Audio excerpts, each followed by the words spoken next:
Niso surasi Madinada nozil qilingan 176 oyatdan iborat. Niso ayollar degani. Bu surada asosan oila, turmush, meros masalalari, yetimlarga munosabat, er-xotin huquqlari, fahsh va zino ishlarining zararlari va boshqa ma'lumotlar o'z aksini topgan.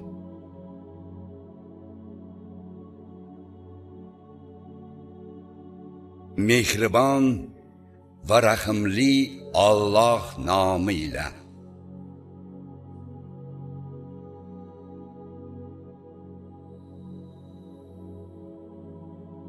Ey odamlar, sizlarni bir jon Odamdan yaratgan va undan jufti Havvoni yaratgan, hamda ikkisidan ko'p erkak va ayollarni taratgan Rabbingizdan qo'rqingiz.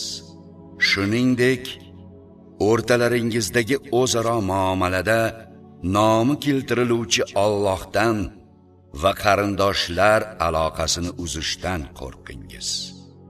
Albatta, Alloh sizlarni kuzatib turuvchidir. Voyaga yetgan yetimlarga mol-mulklarini qaytarib beringiz. Pok narsani nopok narsaga almashtirmangiz.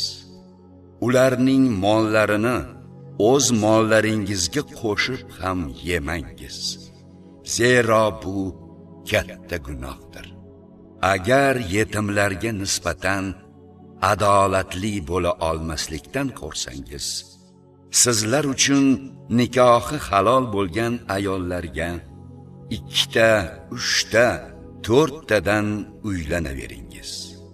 Bordi-yu, ular o'rtasida odil bo'la olmaslikdan qo'rqsangiz, bir ayolga uylaning. Yoki qo'l ostingizdagi cho'rilar bilan kifoyalaning.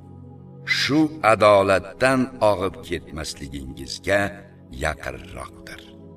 Xotinlarga mahrlarini mamnunlik bilan beringiz.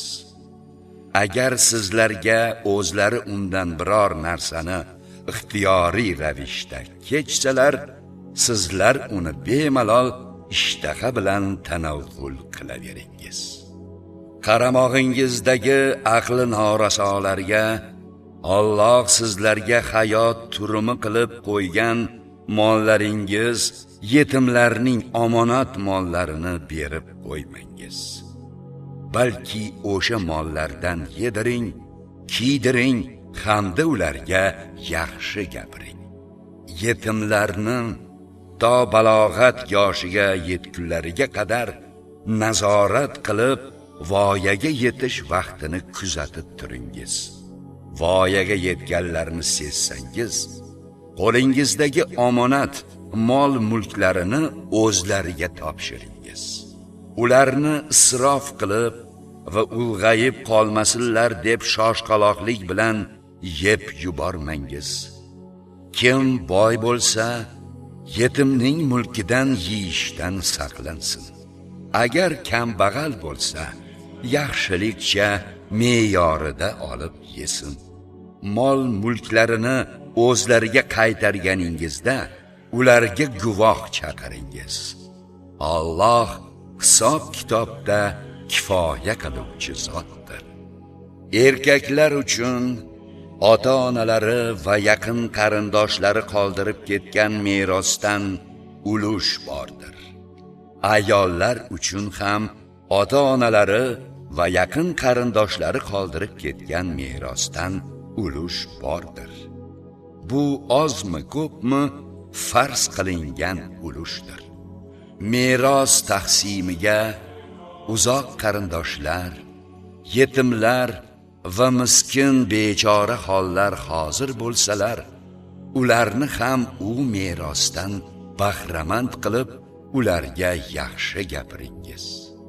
Fasiylar mabodo zaif norasida farzandlarni qoldirib vafot etganlarida o'zlari ham ulardan xavotir olganlari kabi o'zga yetimlarning haqqini yeyishda Allohdan qo'rqsinlar va ularga to'g'ri gapirsinlar.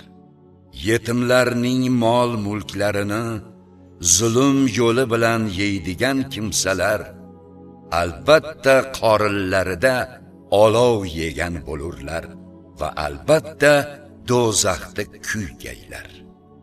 Alloh farzandlaringizga meros taqsimida bir o'g'il uchun 2 qiz ulushi barobarida berishni buyuradi.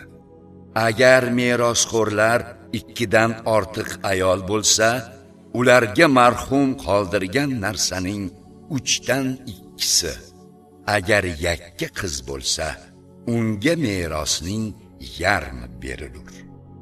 Agar marhumning farzandi bo'lsa, ota-onasining har biriga qoldirgan narsa merosning 6 dan 1 berilur.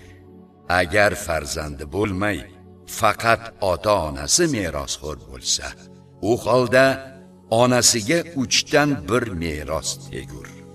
Agar marhumning aka-ukalari bo'lsa, onasiga 6 dan 1 hissa tegur. Bu taqsimotlar marhumning qilgan vasiyati yoki qarzi ado etilgandan so'ng ijro etilur. Ota-onalaringiz va farzandlaringizdan qaysi birlari sizlar uchun manfaatliroq ekanini bilmaysizlar. Shuning uchun meros taqsimi Allohning o'zi tomonidan belgilandi va farz qilib qo'yildi. Albatta, Alloh bilimdon va hakim zotdir. Sizlarga xotinlaringiz qoldirgan merosdan agar ularning farzandi bo'lmasa, yarmi tegur. Agar ularning farzandlari bo'lsa, sizlarga ular qoldirgan meroslaridan 4 dan 1 hissa tegur. Bu taqsimot ular marhumalarning vasiyati yoki qarzi adosidan keyin ijro etilur. U xotinlarga sizlar qoldirgan merosdan agar farzandlaringiz bo'lmasa 4 dan 1 hissa tegur. Agar farzandingiz bo'lsa, ularga siz qoldirgan merosning 8 dan 1 tegur. Bu taqsimot sizlar qilgan vasiyat yoki qarz adosidan keyin ijro etilur. Agar vafot etgan erkak yoki ayolning ota-onasi ham, farzandlari ham bo'lmay, balki ona tomonidan bitta aka yoki ukasi, yoxud opa yoki singlisi qolgan bo'lsa, ularning ikkovidan har biriga 6 dan 1 hissa tegur. Agar ular bundan bittadan ortiq bo'lsalar, ular merosning 3 dan 1 hissasida teng sherik bo'lurlar. Bu taqsimot merosxo'rlarga zarar yetkazilmasdan qilingan vasiyat yoki qarz adosidan keyin Allohning buyrug'iga binoan ijro etilur. Alloh bilimdon va halim zotdir. Ana shular Allohning hudud chegaralaridir. Kim Alloh va uning payg'ambariga itoat etsa, uni ostidan anhorlar oqib turadigan bog'larga, jannatga kiritur. Ular u yerda abadiy bo'lurlar. Bu ulkan yutuqdir. Kim Alloh va uning payg'ambariga itoatsizlik qilsa va hududlaridan tajovuz qilsa, uni do'zaxga abadiy qolishi uchun kiritur va uning uchun xor qiluvchi azob bordir. Xotinlaringizdan fohishalik qilganlariga o'zlaringizdan erkaklardan 4 kishini guvoh qilingiz. Agar ular guvohlik bersalar va zino qilganlari o'z isbotini topsa, to ularga, xotinlarga o'lim kelgunga qadar yoki Alloh biror yo'l qilguncha ularni o'zlari yashayotgan uylarda saqlab turingiz. Sizlardan o'sha zinokorlikni qilganlarning ikkisi erkak va ayolga koyish va ta'zirlarini berish bilan aziyat jazo beringiz. Agar ular tavba qilib o'zlarini tuzatsalar, ularni tinch qo'yingiz. Albatta Alloh tavbalarni qabul qiluvchi rahimli zotdir. Albatta Allohning tavba qabul qilishi faqat yomonlik, gunohni bilmasdan qilib qo'yib, so'ngra tezlik bilan tavba qilganlar uchun muqarrardir. Alloh aynan o'shalarning tavbasini qabul qilur. Alloh ilm va hikmat egasidir. Gunoh ishlarni qilib yurib, qachonki birortalariga o'lim kelganda, endi tavba qildim deydigan, shuningdek kofirligicha o'lib ketadiganlarning tavbalari esa qabul qilinmagay.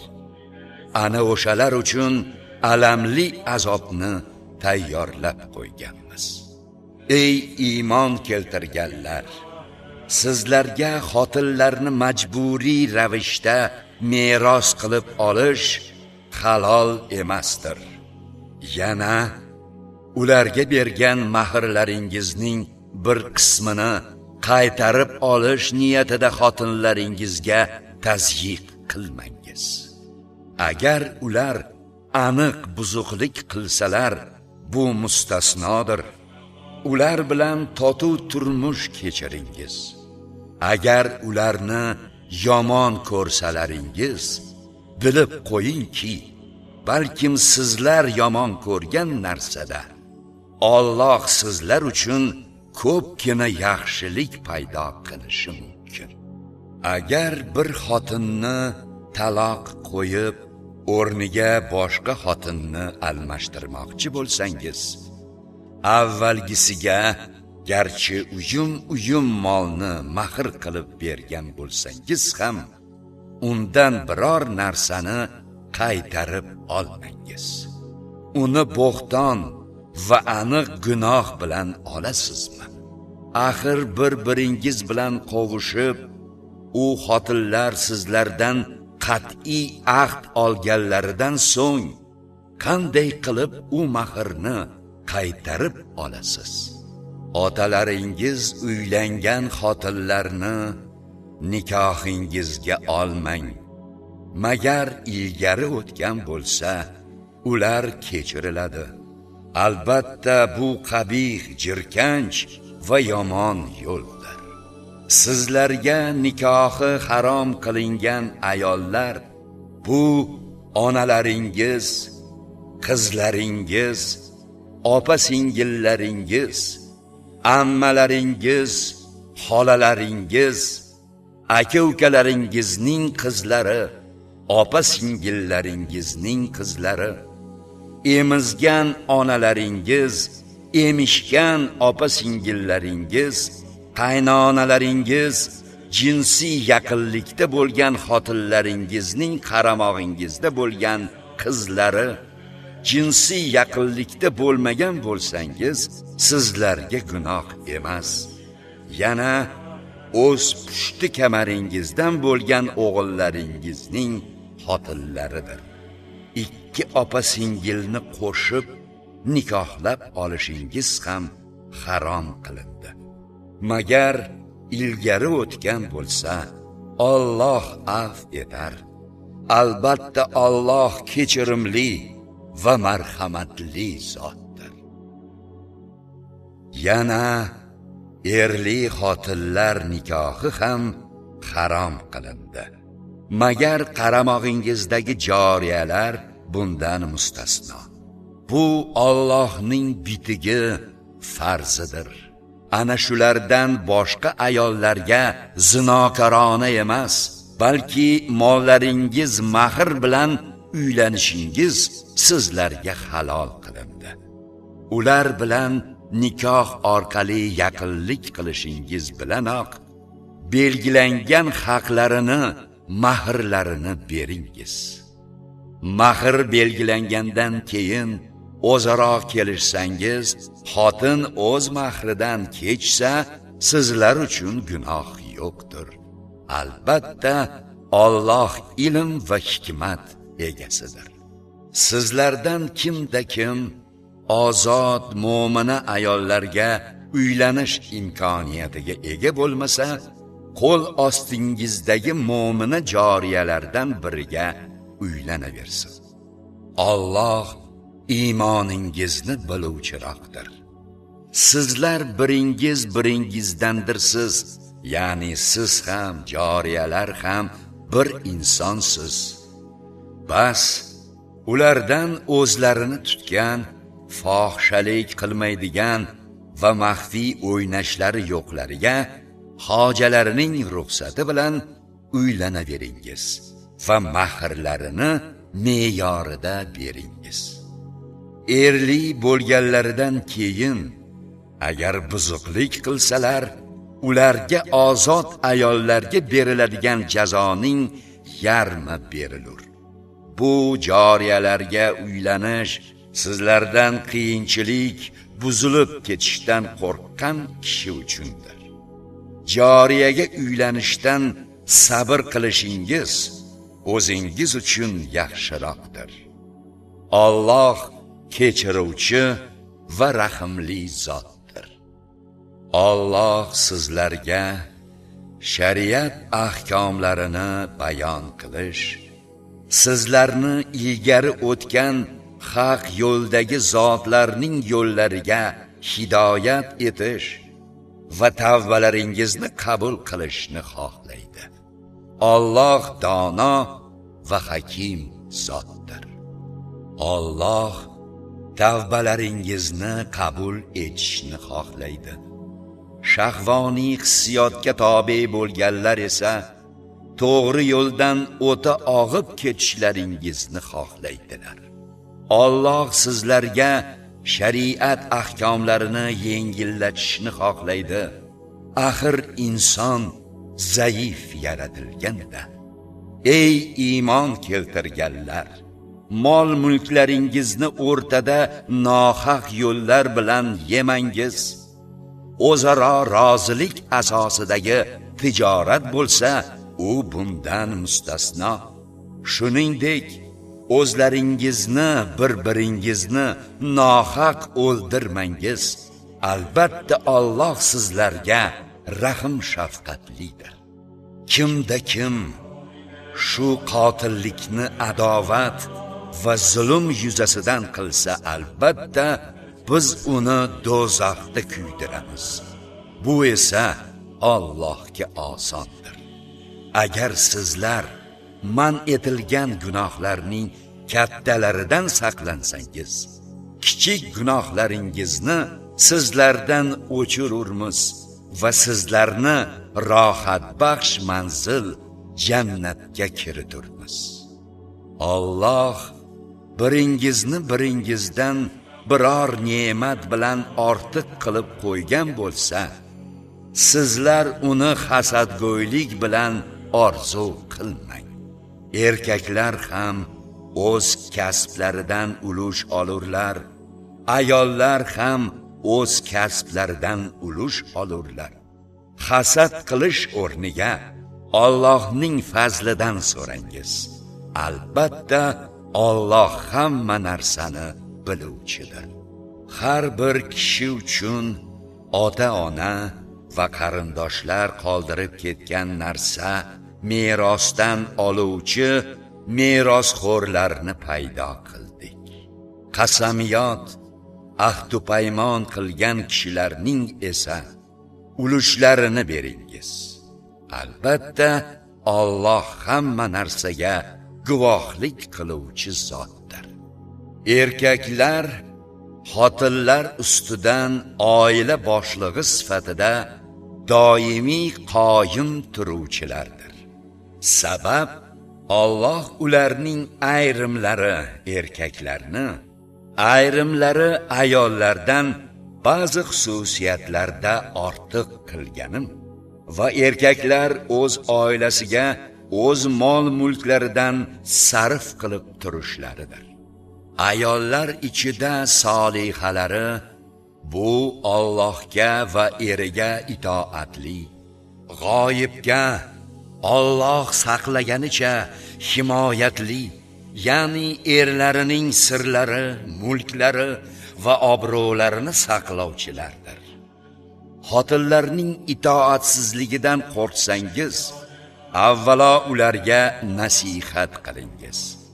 So'ngra bu ta'sir qilmasa, ularni o'rinlarda aloqasiz tark edingiz. So'ngra bu hamkor qilmasa, ularni majruh bo'lmagudek darajada uringiz. Ammo sizlarga itoat qilsalar, ularga qarshi boshqacha yo'l axtarmangiz. Albatta Alloh oliy va ulug' zotdir. Agar ular er-xotinning oralari buzilib ketishidan qo'rqsangiz, er oilasidan bir hakam, xotin oilasidan bir hakam yuboringiz. Agar er-xotin islohni xohlasalar, Alloh o'rtalarini muvofiqlashtirgay. Albatta Alloh bilimdon va xabardor zotdir. Allohga ibodat qilingiz va unga hech narsani sherik qilmangiz. Ota-onalarga esa yaxshilik qilingiz. Shuningdek, qarindoshlar, yetimlar, miskinlar, qarindosh qo'shni-yu begona qo'shni, yoningizdagi hamrohingiz, yo'lovchi musofirga va qo'l ostingizdagi qaramlarga ham yaxshilik qiling. Albatta, Alloh kibrli va maqtanchoq kishilarni sevmaydi. Ular o'zlari baxillik qilish bilan birga boshqa odamlarni ham baxillikka buyuradigan va Allohning o'z fazli bilan bergan ne'matlarini yashiradigan kimsalardir. Kofirlarga esa xor qiluvchi azobni tayyorlab qo'yganmiz.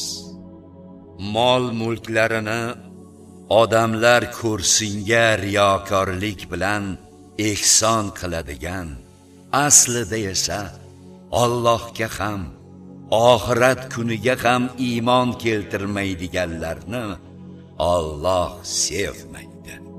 Kimgaki shayton do'st bo'lsa, naqadar yomon do'st u. Mabodo ular Allohga va oxirat kuniga iymon keltirib, Alloh rizq qilib bergan narsalardan ehson qilgan bo'lganlarida, ular zarariga nima ham bo'lar edi? Alloh ularni yaxshi biluvchidir. Albatta, Alloh bir zarra miqdorida ham birovga zulm qilmagay. Agar o'sha miqdorda yaxshilik bo'lsa, uni bir necha barobar ko'paytirur va o'z huzuridan ulug' mukofot, jannat ato etur. Har bir ummatdan o'z payg'ambarini guvoh sifatida keltirganimizda va sizni ey Muhammad ularga guvoh qilib keltirganimizda, ularning holi ne kechur? Kofir bo'lganlar va payg'ambarga itoatsizlik qilganlar o'sha kuni yer bilan yakson bo'lishni orzu qiladilar. U yerda ular Allohdan biror gapni yashira olmaydilar. Ey iymon keltirganlar, toki gapirayotgan gapingizni o'zingiz biladigan bo'lguningizgacha mast hollaringizda namozga yaqinlashmangiz. Yana junub nopok hollaringizda ham to poklanmaguncha namozga yaqinlashmangiz. Magar safarda bo'lsangiz, bu mustasnodir. Bordi-yu betob yoki safarda bo'lsangiz, yoki sizlardan birortangiz hojatxonadan chiqqan bo'lsa, yoxud xotinlaringiz bilan yaqinlik qilgan bo'lsangiz u g'usl qilishga suv topa olmasangiz, pokiza yer, tuproq, tosh, qum, chang kabilar bilan tayammum qilib, yuzlaringiz va qo'llaringizga surting. Albatta, Alloh af etuvchi va kechiruvchidir. Kitob, Tavrotdan nasibador bo'lgan kishilar gumrohlikni sotib olayotganlari va to'g'ri yo'ldan adashishlaringizni xohlayotganlarini ko'rmaysizmi? Alloh dushmanlaringiz kim ekanini yaxshiroq biluvchidir. Allohning o'zi yetarli do'st, Allohning o'zi yetarli yordamchidir. Yahudi bo'lganlar orasida shundaylari ham borki, Allohning so'zini o'z o'rnidan o'zgartiradilar va tillarini burib, dinga ta'na yetkazish g'arazida eshitdik va bo'yin sunmadik. Eshitilmas so'zlarni eshit va bizni asra deydilar. Agar ular tingladik va bo'yin sundik, eshit va bizga ham nazar qil deganlarida, o'zlari uchun yaxshiroq va to'g'riroq bo'lar edi. Lekin ularni Alloh kufrlari sababli la'natladi. Bas, ularning ozgina qismidan boshqalari iymon keltirmaydilar. Ey kitob berilgan kimsalar, yuzlarni sidirib, teskari qilib yuborishimizdan yoki ularni xuddi shanba egalarini la'natlaganimizdek la'natlashimizdan oldin sizlardagi narsa Tavrotni tasdiqlovchi holida nozil qilgan kitobimiz Qur'onga iymon keltiringiz. Allohning amri albatta ado etiluvchidir. Albatta Alloh o'ziga shirk keltirish gunohini kechirmagay. Va lekin ana shundan boshqa gunohlarni o'zi xohlagan bandalaridan kechirur. Kim Allohga shirk keltirsa, demak u ulkan gunohni to'qib chiqaribdi. O'zlarini poklayotgan kimsalarni ko'rmaysizmi? Haqiqatan Alloh kimni xohlasa o'shani poklaydi. Alloh tomonidan xurmo danagining ipicha ham zulm qilinmaydi. Alloh sha'niga qanday yolg'on to'qishlarini ko'ring. Bu tuhmatning o'zi aniq gunoh uchun yetarlidir. Kitob, Tavrotdan nasibador bo'lganlarning jibit va tog'utga sig'inishlarini va kofirlarga shular mo'minlardan ko'ra to'g'riroq yo'ldadir deyishlarini ko'rmadingizmi? Ana o'shalar Alloh la'natlagan kimsalar. Kimni Alloh la'natlagan bo'lsa, unga hech qanday yordamchi topa olmaysiz. Yoki ularda biror hukmronlikdan ulush bormi? Mabodo bo'lganda ham odamlarga undan zarracha bermagan bo'lur edilar. Yoki ular Alloh o'z fazlidan bergan ne'matlari uchun odamlarga hasad qilishadimi? Axir biz ilgari ham Ibrohim nasliga, Yusuf, Davud, Sulaymon kabi zotlarga kitob, hikmat berib, yana ularga buyuk mulk, hukmronlik ham ato etgan edik-ku. Bas, ular ichida unga Muhammadga iymon keltirganlari ham, undan yuz o'girganlari ham bo'ldi. Jahannam ular uchun yetarli olovdir. albatta oyatlarimizni inkor etuvchilarni do'zaxda kuydirgaymiz. Azobni totsinlar deb terilari kuyib bitishi bilan o'rniga boshqa yangi terilarni almashtirib turamiz. Albatta Alloh qudratli va hikmatlidir. Iymon keltirgan va solih amallarni qilganlarni esa abadiy yashaladigan, ostidan anhorlar oqib turadigan bog'lar, jannatga kiriturmiz. Ular uchun u yerda pokiza juftlar bor va ularni qalin soyalarga kiriturmiz. Darhaqiqat Alloh omonatni o'z egalariga topshirishingiz va odamlar o'rtasida hukm qilganingizda adolat bilan hukm qilishingizga buyurar. Albatta Alloh sizlarga yaxshigina nasihat qilur. Albatta Alloh eshituvchi va ko'ruvchi zotdir. Ey iymon keltirganlar, Allohga itoat etingiz, payg'ambarga va o'zlaringizdan bo'lmish boshliqlarga itoat etingiz. Bordi-yu, biror narsada din ishida kelisha olmay qolsangiz, Allohga va oxirat kuniga ishonadigan bo'lsangiz, uni Allohga va payg'ambariga havola qilingiz. Mana shu yaxshiroq va yechimi chiroyliroq ishdir.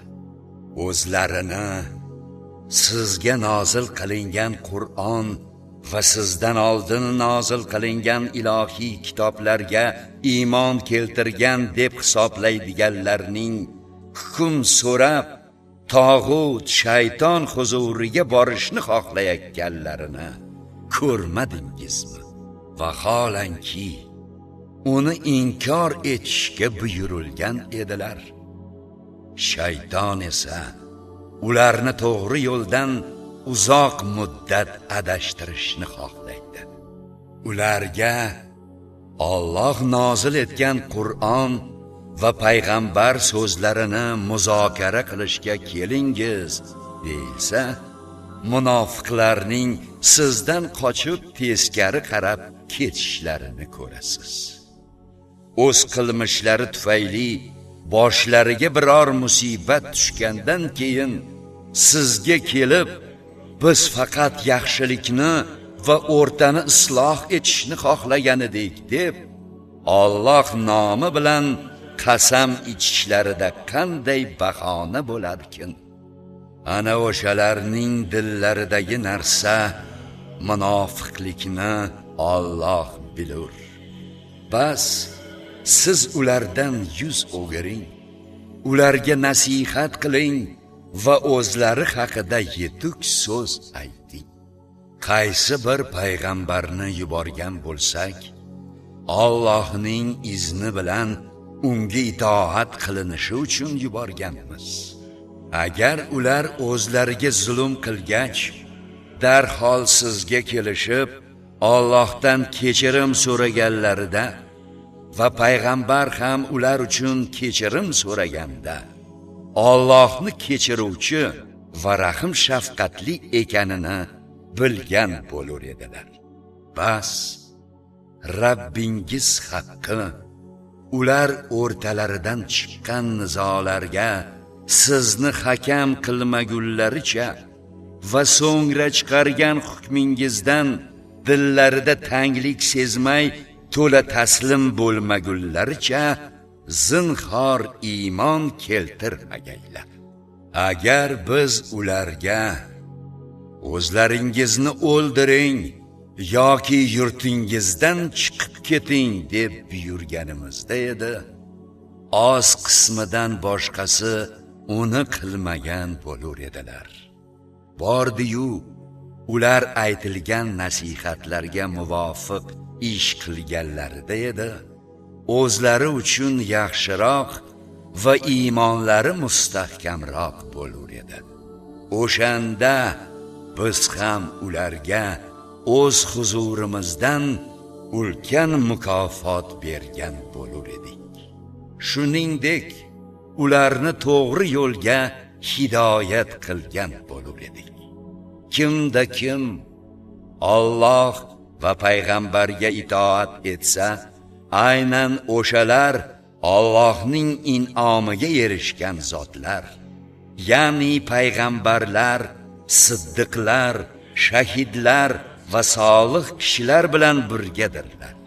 Ular hamroh sifatida naqadar go'zaldir. Bu Allohdan bo'lgan fazldir. Alloh yetarli darajada bilimdondir. Ey iymon keltirganlar, yovga nisbatan ehtiyot chorasini ko'rgach, guruh bo'lib yoki hammangiz jam bo'lib qo'zg'adingiz. Dar haqiqat, ichlaringizda jangga bormay ortda qoladigan, sizlarga biror musibat yetsa, Alloh yorlaqab, ular bilan birga jangga hozir bo'lmadim deydigan kishi ham bor. Bordi-yu, sizlarga Allohdan fazl, g'alaba yetsa, xuddi sizlar bilan uning o'rtasida aloqa bo'lmaganidek, koshki edi men ham ular bilan birga bo'lganimda ulkan yutuq o'ljaga erishgan bo'lar edim deb aytishi ham aniq. Alloh yo'lida dunyo hayoti evaziga oxiratni sotib oladiganlar jang qilsinlar. Kimda kim Alloh yo'lida jang qilsa-yu o'ldirilsa yoki g'alaba qilsa, albatta unga ulkan mukofot ato etajakmiz. Sizlarga ne bo'ldiki, Alloh yo'lida va ey Rabbimiz, aholisi zolim bo'lgan ushbu shahardan bizni chiqargin, bizga o'z huzuringdan bir do'st bergin va bizga o'z huzuringdan bir yordamchi ato etgin deyayotgan bechora erkak, ayol va bolalar ozodligi uchun jang qilmaysizlar. Iymon keltirganlar Alloh yo'lida jang qiladilar. Kofirlar esa tog'ut, shayton yo'lida jang qiladilar. Sizlar shaytonning do'stlariga qarshi jang qilingiz. Albatta shaytonning makri zaifdir. Qo'llaringizni jangdan tiyib, hozircha namoz o'qib, zakot berib turingiz deyilgan kishilarni ko'rmadingizmi? Ularga jang farz qilingach esa, bir qismi xuddi Allohdan qo'rqqandek yoki undan ham ko'proq odamlardan qo'rqa boshladilar va aytdilarki, ey Rabbimiz, nega bizga jangni farz qilding? Bizni ajalimizni ozgina muddatga kechiktirsang bo'lmasmidi? Ayting, dunyo lazzati qisqadir, taqvoli kishiga esa oxirat yaxshidir. Xurmo danagining ipicha ham Alloh tarafidan zulm qilinmaysiz. Qayerda bo'lsangiz ham o'lim sizlarni topadi. Hatto mustahkam qal'alar ichida bo'lsangiz ham. Ularga biror yaxshilik yetsa, bu Allohdan deydilar. Agar ularga biror noxushlik yetsa, bu sizdan deb aytadilar. Hammasi Allohdandir deng ularga. Bu qavm kishilariga nima bo'ldiki, gapni anglay olmaydilar. Sizga qanday yaxshilik yetsa, u Allohdandir. Sizga qanday noxushlik yetsa, u o'zingizdandir. Sizni odamlarga payg'ambar qilib yuborganmiz. Guvohlikka esa Alloh o'zi yetarlidir. Kimda kim payg'ambarga itoat etsa, demak u Allohga itoat etibdi. Kimda kim bosh tortsa, sizni ular ustidan qo'riqlovchi qilib yuborganimiz yo'q. Itoat etamiz deydilar. Lekin huzuringizdan chiqqanlarida ularning bir toifasi siz aytgan gapning teskarisiga til biriktiradilar. Alloh ularning til biriktirishlarini yozib qo'ygan. Siz esa ulardan yuz o'girib Allohga tavakkul qiling. Alloh vakillikka kifoya etuvchi zotdir. Qur'on oyatlarining ma'nolari haqida chuqurroq fikr yuritmaydilarmi?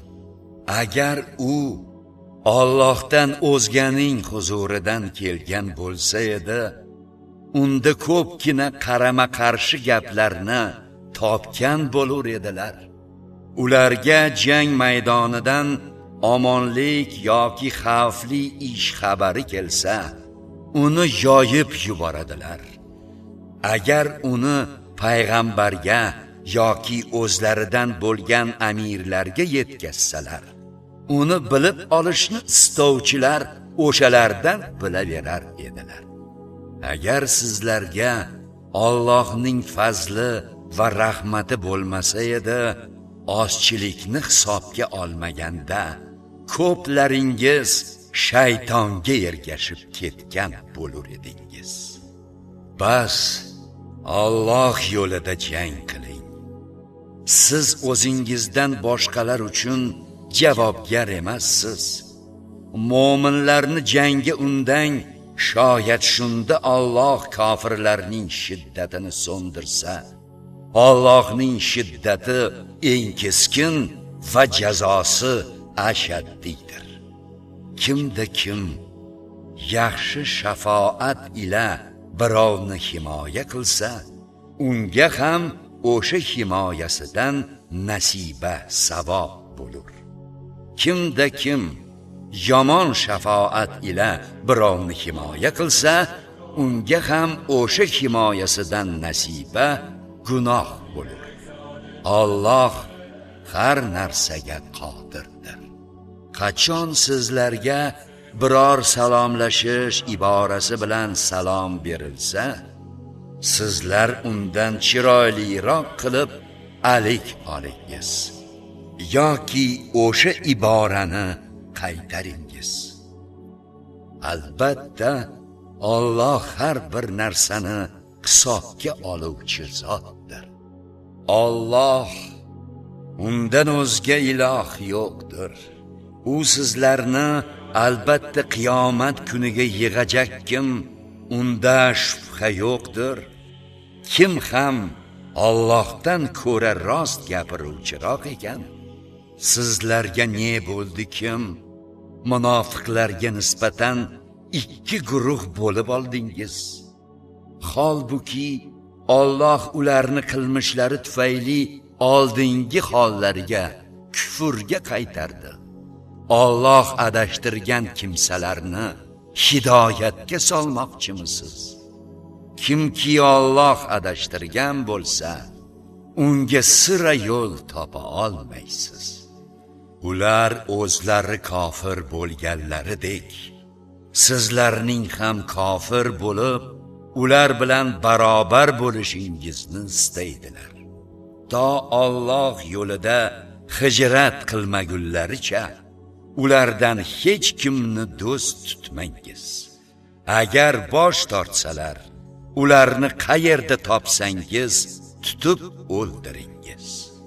Ulardan o'zingizga hech qanday do'st va yordamchi tutmangiz. Faqat oralaringizda ahdnoma bo'lgan qavmga kelib qo'shilgan yoki sizlar bilan yoxud o'z qavmi bilan urushaverib, dillari tang bo'lgach, huzurlaringizga qaytib kelganlar bundan mustasnodir. Agar Alloh xohlasa, ularni ustingizga hukmron qilib qo'ygan va ular albatta sizlarga qarshi jang qilgan bo'lar edilar. Agar sizlardan chetlanib, sizlarga qarshi jang qilmay sulhni taklif qilsalar, Alloh sizlarga ular uzra qarshi chiqishga yo'l bermaydi. Yana ulardan boshqa munofiqlarni ham uchratasizlarki, ular sizlardan ham xotirjam, o'z qavmlaridan ham xotirjam bo'lishni xohlaydilar. Qachon bir fitna kufrga burib qo'yilsalar, o'zlarini unga oturlar. Agar ular sizlardan chetlanmasalar, sulhni ham taklif qilmasalar va qo'llarini ham sizlarga qarshi urushishdan tiymasalar, ularni tutib qayerda topsangiz o'ldiraveringiz. Ana o'shalar ustidan sizlarga aniq hukmronlik berib qo'ydik. Mo'min ikkinchi bir mo'minni faqat yanglishibgina o'ldirib qo'yishi mumkin. Kimda kim mo'minni yanglishib o'ldirgan bo'lsa, uning zimmasiga bir mo'min qulni ozod qilish va u marhumning oilasiga agar kechib yubormasalar xun to'lash farzdir. Agar marhum sizning dushmaningiz qavmidan bo'lib, o'zi mo'min bo'lsa, bir mo'min qulni ozod qilish buyuriladi. Agar u sizlar bilan ular o'rtasida sulh tuzilgan qavmdan bo'lsa, uning oilasiga xun to'lash va bir mo'min qulni ozod qilish buyuriladi. Kimda kim qul topmasa, 2 oy muttasil roza tutish bilan kifoyalanadi. Bu Alloh tomonidan kechirim o'rnidadir. Alloh bilim va hikmat egasidir. Kimda kim qasddan bir mo'minni o'ldirsa, uning jazosi jahannamda abadiy qolishdir. Yana unga Alloh g'azab qilgay, la'natlagay va unga ulkan azobni tayyorlab qo'ygay. Ey iymon keltirganlar, Alloh yo'lida safarga chiqqaningizda aniq ish tutingiz. Sizlarga salom bergan yoki taslim bo'lgan kishiga bu dunyo matohini, o'ljani ko'zlab mo'min emassan demangiz. Allohning huzurida ko'p o'ljalar bordir. Ilgari sizlar ham shunday iymoningizni sir tutar edingiz. So'ngra sizlarga Alloh ne'mat ato etdi. Bas aniqlab ish tutingiz. Albatta Alloh barcha ishlaringizdan xabardordir. Uzursiz bo'la turib, uyida o'tiruvchi mo'minlar bilan Alloh yo'lida mollari va jonlari bilan jihad qiluvchilar teng bo'lmaydilar. Alloh mollari va jonlari bilan jihad qiluvchilarni uyida o'tiruvchilardan ko'ra ortiq darajali qildi. Hammasiga ham Alloh chiroyli savob va'da qildi. Alloh ulkan mukofot taqsimida o'tiruvchilardan ko'ra mujohidlarni buyuk ajr bilan afzal etdi. Undan Allohdan berilmish darajalar, mag'firat va rahmat ham shular jumlasidandir. Alloh kechiruvchi va rahimlidir. Albatta o'zlariga zulm qiluvchilarning jonini olgan farishtalar ularga qaysi holda bo'ldingiz desalar, ular yer yuzida bechora hol edik deb aytadilar. Farishtalar Allohning yeri unda hijrat qilishlaring uchun yetarlicha keng emasmidi deydilar. Ana o'shalarning joyi jahannamdir. Naqadar noxush joy u. faqat biror chora tadbirga qodir bo'lmagan va hijratga yo'l topa olmaydigan nochor erkak, ayol va bolalar borki, aynan o'shalarni shoyat Alloh afv etsa. Alloh afv etuvchi va kechiruvchi zotdir. Kimda kim Alloh yo'lida hijrat qilsa, yer yuzida ko'p boshpana va kenglik topadi. Har kim Alloh va uning payg'ambari sari hijrat qilib, o'z uyidan chiqsa-yu, so'ngra yo'lda unga o'lim yetsa, albatta uning mukofoti Alloh zimmasidadir. Alloh kechiruvchi va rahimli zotdir. Yer yuzi bo'ylab safar qilganingizda, agar kofirlarning sizlarga fitna hujum qilishidan qo'rqsangiz, namozni qisqa qilishingizda sizlar uchun gunoh yo'qdir. Zero kofirlar sizlarga aniq dushmandir. Har qachon siz, ey Muhammad, ular sahobalaringiz orasida bo'lib, namozlariga imomlik qilsangiz, ularni ikki qismga bo'ling. Ulardan bir qismi siz bilan birga namozga tursin, ikkinchi qismi qurollarini olsin va yovdan mudofaa qilib tursin. Sajda qilishgach, ya'ni bir rakat o'qishgach, ortingizga qo'riqlash uchun borib tursinlar. O'qimagan qism kelib, siz bilan namozni o'qisin. Yana ehtiyot choralarini ko'rib, qurollarini qo'lga olsinlar. Kofirlar sizlar qurol va anjomlaringizdan g'aflatda bo'lgan paytingizda birdaniga hamla qilishni xohlaydilar. Agar yomg'irdan aziyat cheksangiz yoki bemor bo'lsangiz, qurollaringizni yechib qo'ysangiz, sizlarga gunoh bo'lmas. Ammo ehtiyot choralaringizni ko'rib qo'ying. Albatta, Alloh kofirlar uchun xorlovchi azobni tayyorlab qo'ygandir. Namozni ado etib bo'lganingizdan so'ng, turgan, o'tirgan va yonboshlagan hollaringizda ham doimo Allohni yod eting. Yov xavfidan xotirjam bo'lsangiz, namozni mukammal ado etingiz. Zero namoz mo'minlarga vaqti tayin etilgan va farz deb bitilgandir. Yov qavmning izga tushishda sustlik qilmangiz.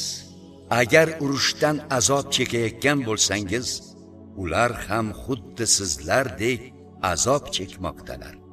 Sizlar Allohdan ular umid qilmagan narsani umid qilasiz. Alloh bilim va hikmat egasidir. Albatta, biz sizga ushbu kitob Qur'onni odamlar orasida Alloh ko'rsatgan yo'l bilan hukm etishingiz uchun barhaq nozil etdik.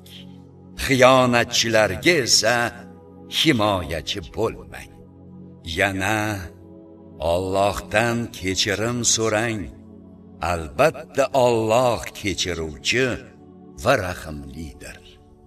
O'zlariga xiyonat qiluvchilar haqida tortishib o'tirmang. Albatta Alloh xiyonatchi va jinoyatchi bo'lgan kimsani sevmaydi. Jinoyatlarini odamlardan yashiradilar, lekin Allohdan yashira olmaydilar. Alloh rozi bo'lmaydigan gaplar rejasini xufiyona tuzayotganlarida ham u ular bilan birga edi. Alloh ularning qilmishlarini qamrab oluvchidir. Ey sizlar, bu dunyo hayotida-ku ularning yonini oldingiz.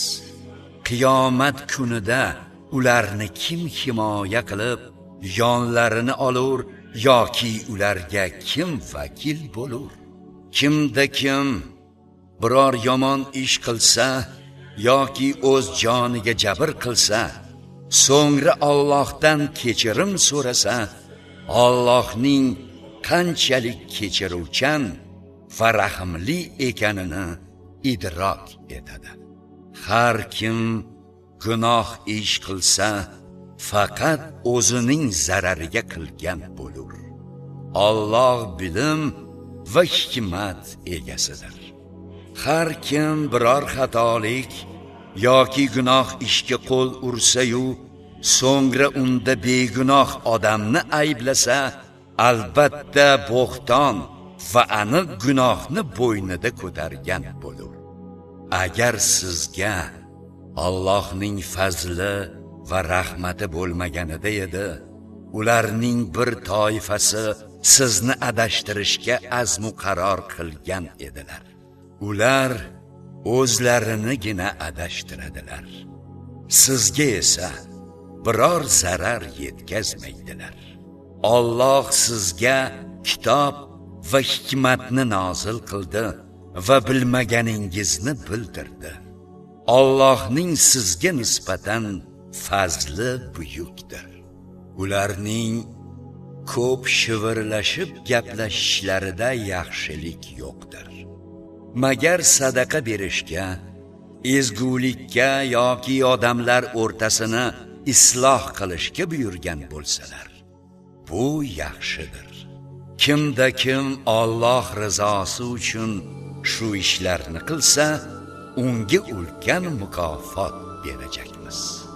Kimga hidoyat aniq bo'lgandan keyin payg'ambarga muxoliflik qilsa va mu'minlar yo'lidan o'zgasiga ergashsa, biz uni o'zi ketayotgan yo'liga qo'yib beramiz va oxiratda uni jahannamda kuydiramiz. Naqadar noxush joy u. Albatta, Alloh o'ziga biror narsa sherik qilinishini kechirmaydi. Bundan o'zga gunohlarni o'zi xohlagan kishilar uchun kechirgay.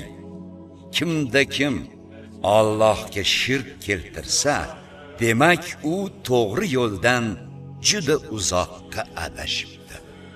Ular, mushriklar, Allohni qo'yib, faqat ayollar, Lot, Uzzo va Manot otli but sanamlarga sig'inadilar yoki isyonkor shaytonga sig'inadilar.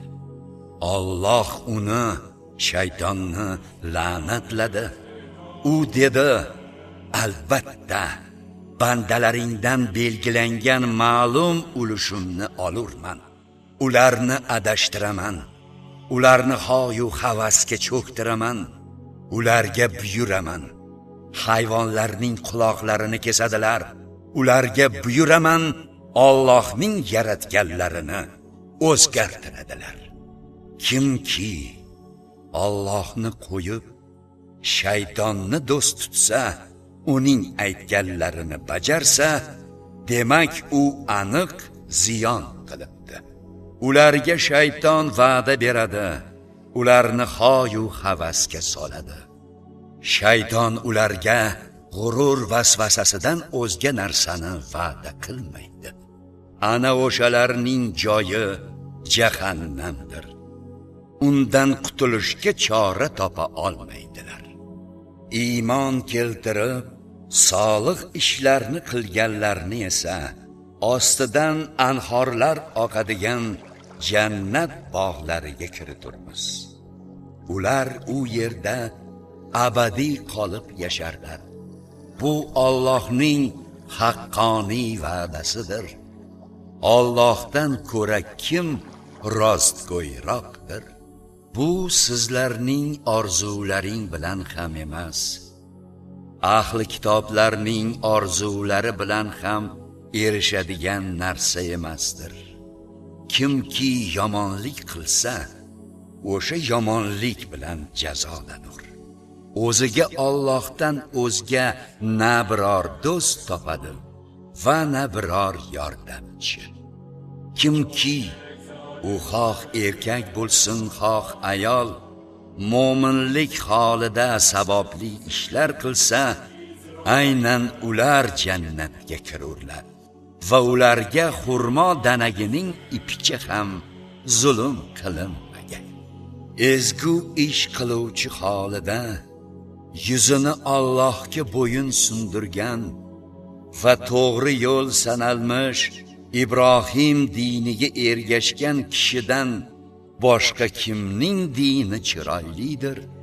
Vaholanki Alloh Ibrohimni o'ziga do'st tutgandir. Osmonlar va yerdagi borliq Allohnikidir. Alloh har narsani ihota etuvchidir. Sizdan, ey Muhammad, ayollar to'g'risida fatvo so'raydilar. Ayting, ular to'g'risida sizlarga Alloh fatvo berur. Shuningdek, kitob Qur'onda tilovat qilinadigan oyatlar ham yetim ayollar ular uchun farz qilingan narsa mahrni bermasdan nikohingizga olishga qiziqishingiz, zaif bolalar va yetimlarga nisbatan adolatli turishingiz zarurligi haqida. Nimaiki yaxshilik qilsangiz, Alloh albatta uni biluvchidir. Qaysi bir xotin eridan ko'ngilsizlik yoki voz kechishidan qo'rqsa, ikkisining o'rtasini isloh qilib olishlarida ularga gunoh yo'qdir. Sulh ajralishdan yaxshiroqdir. Nafslarga baxillik bitilgan. Agar xotinlaringizga yaxshilik, chiroyli muomala qilsangiz va Allohdan qo'rqsangiz, albatta Alloh qilayotgan ishlaringizdan xabardordir. Ya'ni ajrini beradi. Har qancha istasangiz ham xotinlaringiz o'rtasida adolatli bo'la olmaysiz. Bas biriga butunlay berilib ketib, ikkinchisini muallaq holda tashlab qo'ymangiz. Agar ular bilan munosabatingizni adolat asosida tuzatsangiz va taqvoli bo'lsangiz, albatta Alloh kechirimli va rahimli zotdir. Agar ikkisi er-xotin biror sabab bilan ajralishib ketsa, Alloh ularning har birini o'z kengligidan rizqi bilan ta'minlab qo'yadi. Alloh karami keng va hikmat sohibidir. Osmonlar va yerdagi narsalar Allohnikidir. Sizlardan oldingi kitob berilganlarga va sizlarga ham Allohdan qo'rqingiz deb amr qilganmiz. Agar kufrni ixtiyor etsangiz, bas albatta osmonlar u yerdagi narsalar Allohnikidir. Alloh behojat va hamd egasidir. Osmonlar va yerdagi narsalar Allohnikidir. Zotan Alloh vakillikka kifoyadir. Agar u xohlasa, ey insonlar, sizlarni ketkazib, yo'q qilib, boshqalarni keltiradi. Alloh bunga qodirdir. Kimki bu dunyo savobini istasa, bilib qo'ysinki, Alloh huzurida ham bu dunyoning, ham oxiratning savobi bordir. Alloh eshituvchi va ko'ruvchi zotdir. Ey iymon keltirganlar, adolatda barqaror turib, o'zlaring yoki ota-onalaring va qarindoshlaring zarariga bo'lsa-da, Alloh uchun to'g'ri guvohlik beringiz.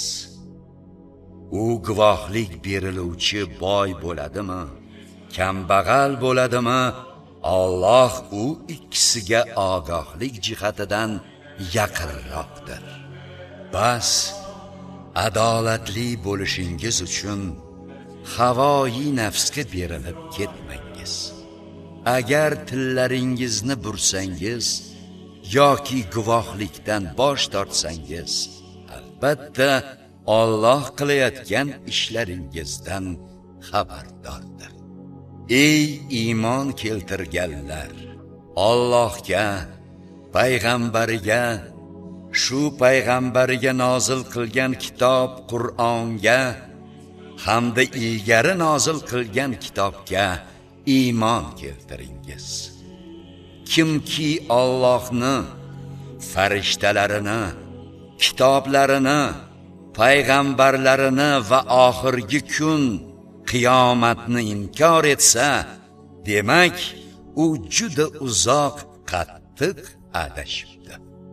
Dar haqiqat, iymon keltirib so'ngra kufrga ketgan, keyin yana iymon keltirib so'ngra yana kofir bo'lgan, so'ngra kufrlari ortib borganlarga nisbatan Alloh sira mag'firat etadigan va to'g'ri yo'lga soladigan emasdir. Munofiqlar uchun alamli azob borligi haqida ularga bashorat berib qo'ying. Ular mo'minlarni qo'yib, kofirlar bilan do'st tutinadilar. O'sha kofirlardan kuch-quvvat izlaydilarmi? Bor kuch-qudrat Allohniki-ku. Alloh sizlarga kitobda Allohning oyatlari inkor etilayotgani va mazax qilinayotganini eshitsangiz, to boshqa gapga o'tmagunlaricha ular bilan birga o'tirmangiz deb oyat nozil qilgan edi. Albatta, sizlar unda birga o'tirganda ular bilan gunohda tengsiz. Albatta Alloh barcha kofirlar va munofiqlarni jahannamga jam qiluvchidir. Ular munofiqlar sizlarni kuzatib turadilar. Agar sizlarga Allohdan fathu zafar, g'alaba bo'lsa, sizlar bilan birga emasmidik? O'ljadan bizga ham beringiz deyishadi. Bordi-yu, g'alabadan kofirlarga nasib etsa, sizlardan ustun turgan va sizlarni mo'minlardan himoya qilgan biz emasmi deyishadi. Ular haqida Allohning o'zi qiyomat kuni hukm chiqaradi. Alloh kofirlar uchun qiyomat kuni mo'minlarga qarshi sira yo'l bermaydi. Dar haqiqat, munofiqlar Allohni aldamoqchi bo'ladilar. Holbuki Alloh ularni aldab qo'yuvchidir. Ular namozga tursalar ham dangasalik bilan odamlar ko'rsinga turadilar va Allohni juda kam esga oladilar. Ular oraliqda sarsondirlar. Na u yoqlik emaslar va na bu yoqlik. Kimniki Alloh adashtirsa, unga sira yo'l chora topa olmaysiz. Ey iymon keltirganlar, mo'minlar qolib, kofirlar bilan do'st tutinmangiz. O'zingizga qarshi Alloh uchun aniq hujjat paydo qilmoqchimisiz? Albatta, munofiqlar do'zaxning eng tubida bo'lurlar. Ularga o'shanda biror yordamchi topmaysiz. Illo shu dunyoda tavba qilib, o'zlarini tuzatgan, Alloh bilan bog'lanib, dinlarini Alloh uchun xolis qilganlar, aynan ular mo'minlar bilan birga bo'lurlar. Mo'minlarga esa Alloh buyuk mukofot ato etur. Agar shukr qilsangiz va iymon keltirsangiz, Alloh sizlarni azoblab nima ham qiladi? Alloh shukrni qabul etuvchi va biluvchi zotdir. Alloh yomonlikni so'z bilan oshkora aytishni suymaydi. Zulm qilingan, jabrlangan kishi bundan mustasno. Alloh eshituvchi va biluvchi zotdir. Yaxshilikni oshkora qilsangiz ham, pinhona qilsangiz ham yoki yomonlikni afv etsangiz ham, albatta Alloh afv etuvchi va qudratli zotdir. Allohga va payg'ambarlariga kufr keltiruvchilar, Alloh bilan payg'ambarlari o'rtasini uzishni xohlovchilar, biriga ishonamiz, biriga ishonmaymiz deb o'rtacha yo'l tutuvchilar, ana o'shalar haqiqiy kofirlardir. Kofirlarga esa xor etuvchi azobni tayyorlab qo'yganmiz. Allohga va payg'ambarlariga iymon keltirgan, ulardan birortasini ajratib qo'ymaganlar esa aynan ularga mukofotlarini albatta berur. Alloh kechirimli va rahimlidir. Ahli kitoblar sizdan osmondan kitob tushirishingizni so'raydilar. Musodan ham bundan kattaroq narsani so'rab, bizga Allohni ochiq ko'rsat deyishgan edi. Shunda bu zulmlari sababli ularni chaqmoq urgan edi. So'ngra aniq hujjatlar kelgandan keyin buzoqni ma'bud qilib olishdi. Shuni ham kechirdik va Musoga aniq saltanat, hujjat berdik. Ahdlari olinishi uchun tepalariga Tur tog'ini ko'tarib turdik va ularga darvozadan sajda qilgan holingizda kiring dedik. Yana ularga shanba kuni sinovida haddan oshmang dedik va ulardan qattiq ahd oldik. Ahdni buzganlari, Allohning oyatlarini inkor etganlari, payg'ambarlarni nohaq o'ldirganlari va dillarimiz yopiq deganlari sababli ularni jazoladik. Yo'q, balki kufrlari tufayli Alloh ularning dillarini muhrlab qo'ygandir. Shuning uchun oz qismidan boshqalari iymon keltirmaydilar. Yana ularning kufrlari va Maryam sha'niga nisbatan aytgan ulkan bo'xton gaplari sababli. Shuningdek, Allohning payg'ambari Iso Masih ibn Maryamni biz o'ldirdik degan gaplari tufayli jazoladik. Holbuki uni o'ldirganlari ham, osganlari ham yo'q. Faqat boshqa bir kishi Isoga o'xshatib qo'yildi xolos. Albatta, uning to'g'risida bahslashganlar u haqda shubhadadirlar. Ularda gumonga ergashishdan boshqa biror to'g'ri ma'lumot yo'q. Aniqki, uni o'ldirishmagan. Balki uni Alloh o'z huzuriga ko'tardi. Alloh qudrat va hikmat egasidir. Hech bir ahli kitob yo'qki, o'limidan oldin unga iymon keltirmasa. Qiyomat kuni esa u Iso ularga qarshi guvoh bo'ladi. Yahudi bo'lganlarning zolimliklari va ko'p kishilarni Alloh yo'lidan to'sganlari sababidan ularga oldin halol qilingan narsalarni harom qilib qo'ydik. yana boshqa sabablari ularning ustama foiz olishlari va odamlarning mol-mulklarini nohaq yeganlaridir.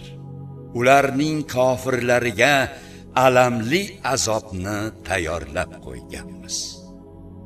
Lekin ular yahudiylar orasida ilmda mustahkam bo'lgan kishilar hamda sizga nozil qilingan narsaga va sizdan ilgari nozil qilingan narsaga iymon keltiradigan mo'minlar, xususan namozni barpo qiluvchilar, zakotni ado etuvchilar, Allohga va oxirgi kun qiyomatga iymon keltiruvchilar ham borki, aynan ularga albatta ulkan mukofot ato eturmiz.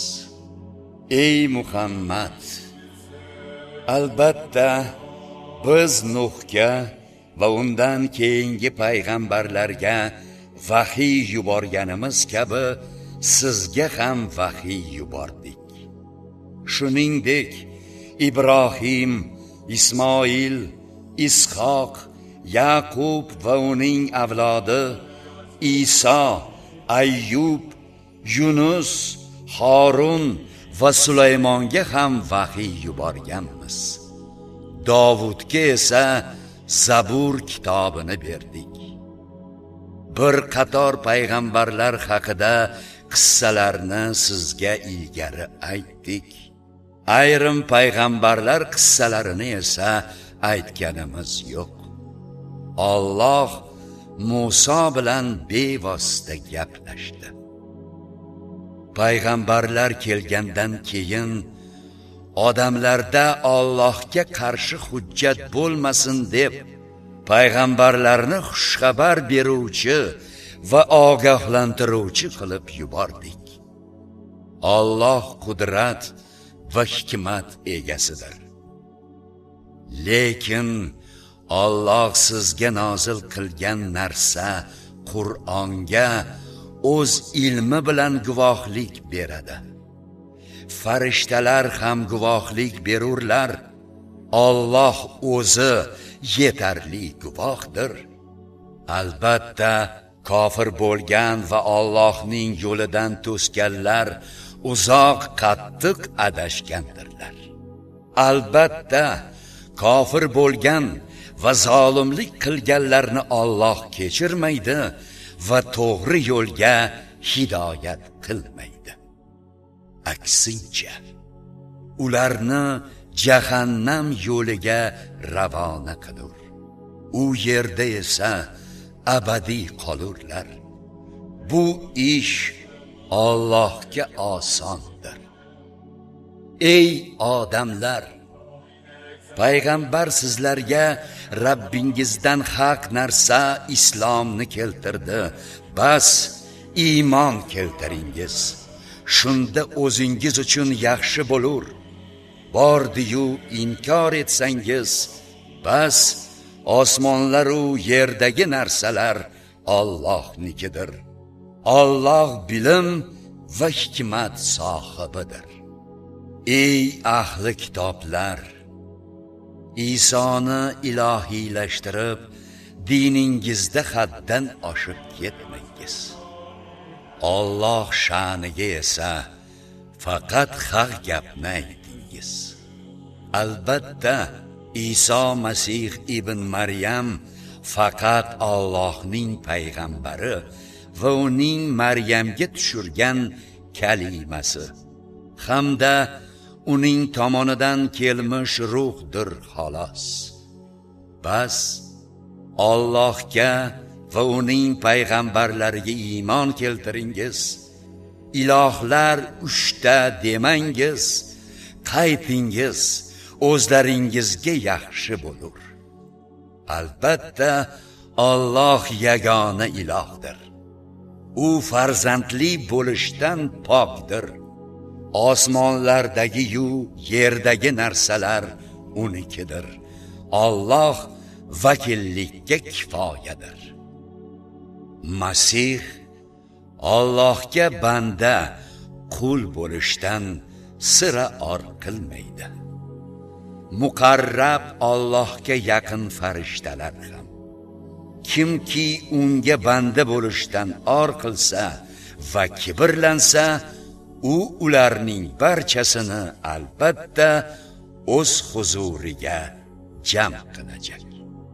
Ana o'shanda iymon keltirib solih amallarni qilganlarga mukofotlarini mukammal berish bilan birga yana o'z fazlidan ularga ziyodalik ato etur. Ammo iymon keltirishdan or qilgan va kibrli bo'lganlarni alamli azob bilan jazolagay. O'zlari uchun Allohdan boshqa na do'st topadilar va na yordamchi. Ey odamlar, sizlarga Rabbingizdan hujjat, payg'ambar va mo'jizalar keldi. Sizlarga yana ravshan nur, Qur'onni ham nozil etdik. Allohga iymon keltirgan va unga bog'langan dinini mahkam tutganlarni u shu dunyoda o'zining rahmati va fazliga musharraf etib, ularni to'g'ri yo'lga yo'llagay. Ey Muhammad, sizdan fatvo so'raydilar. Ayting, Alloh sizlarga otasi ham, farzandi ham bo'lmagan odam to'g'risida shunday fatvo beradi. Agar farzandsiz bo'lgan bir erkak halok bo'lsa, agar singlisi qolgan bo'lsa, qoldirgan merosning yarmini olur. Agar singlisining farzandi bo'lmasa, u akasi merosxo'r bo'lur. Agar singillar ikkita bo'lsa, ularga aka qoldirgan narsaning 3dan 2si tegur. Agar merosxo'rlar aka-uka va opa-singillar bo'lsa, har bir erkakka 2 ayol hissasi berilur. Yanglishib ketmasliklaringiz uchun Alloh sizlarga meros hukmlarini o'zi bayon etadi. Alloh har bir narsani biluvchi zot.